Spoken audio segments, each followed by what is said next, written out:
Hello everyone. This is gonna be a really short video, partially because my recording only lasts up to 6 minutes. I'm not gonna actually make this video, which is linked to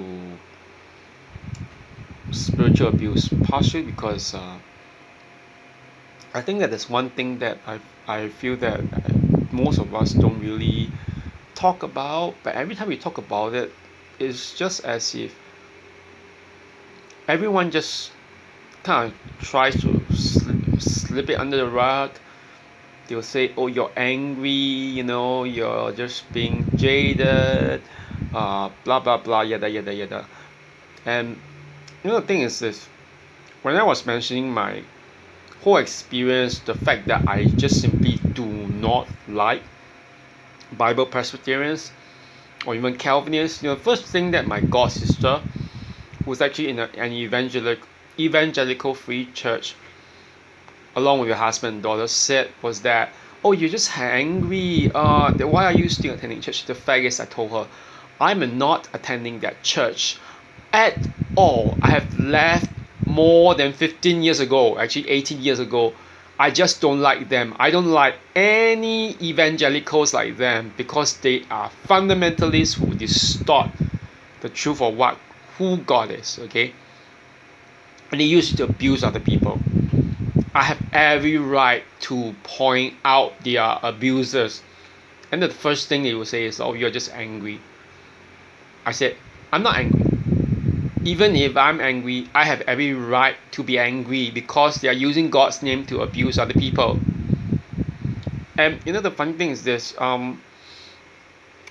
I kind of realized with this, especially in the years coming out of this, the shadow of that trauma, and when I was wondering how did I actually get into those narcissistic relationships and friendships and whatever, and then being abused and everything.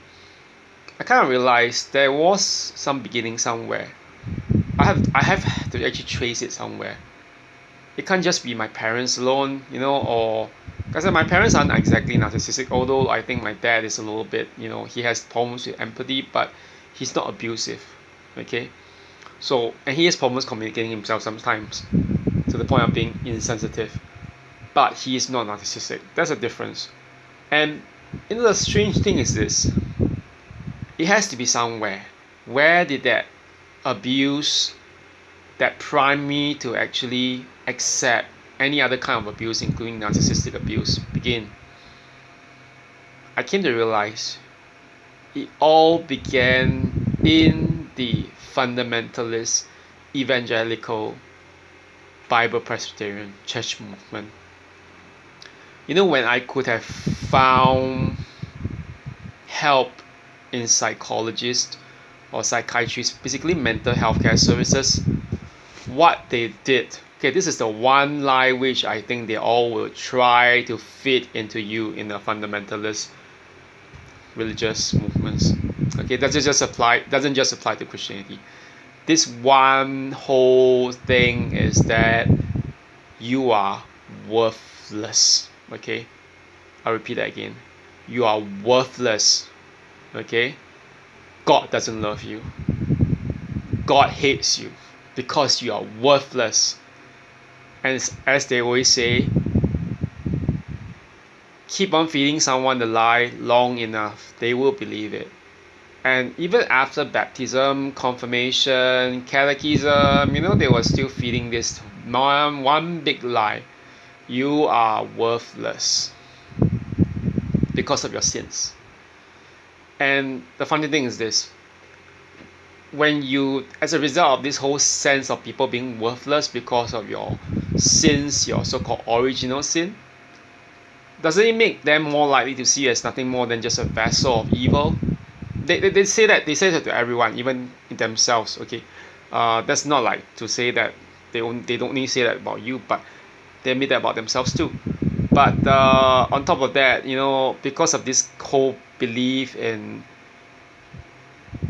total depravity, original sin, the worthlessness, everything, when you get into a situation of fix such as mental health issues like depression, anxiety, the next big lie that they actually keep on telling you, okay, which is a kind of like a variation of the worthlessness, is that you are going through all these mental health issues, all these challenges, because you're either of your sins, again, your sins, or your faith is not strong enough. Yeah. And so therefore, that's why you're down. Okay. So you can simply, for them, obviously the whole idea of praying the blues away. What makes it any different from, let's say, charismatic and Pentecostals when they tell church members to reject the doctor or to just downplay the doctor and pray for miracle healings. I'm not saying that God doesn't, maybe God can sometimes do that, but what are we placing our faith in? A confession? It doesn't make sense. And yeah, so this is a real big lie, okay? Don't ever buy into the lie of your worthlessness just because of some stupid thing when they say, oh, and then allow them to gaslight you and say that you are suffering from this all because of some problem with you. Okay, that's not how it works. Okay, mental health issues are mental health issues. They are a form of sickness. Okay, so that's it for now. Okay, have a good one, everyone. Bye bye.